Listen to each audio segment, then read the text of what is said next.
Hey YouTube, what is going on? Brandon here with another ink installation video. Today I'm going to be showing you how to install the ink on the Epson TS 5120. This is a really simple install. You're just lifting up these two latches, B for black, C for color, and you are inserting these ink cartridges. And now I'm going to leave a link to some remanufactured versions of this ink because I can usually save you some money by doing that. So if you're interested in that, check out the link below. So you're basically just sliding it in, clicking the latch into place, and that's about it. Hey guys, if you're having issues printing with your current printer, check out this ad after the outro.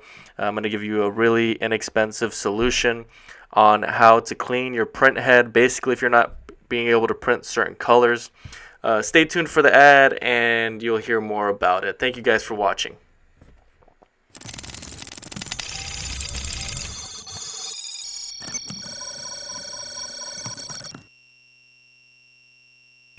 If you are having issues printing, let me have your attention.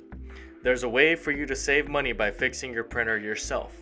If you can't print a certain color, your prints are faded, or you can't print at all, the solution is the Best Printers Cleaning Kit. This kit has been used to fix hundreds of printers and has saved consumers hundreds in safe printers and printer ink. This kit is also compatible with most printers. There's a link in the description below. Go ahead and get yours now. We guarantee you will be satisfied with the results or your money back. If you get yours now with Amazon Prime, you can have it within a few days and be back to printing again without spending hundreds. This is the best option. You're just one click away.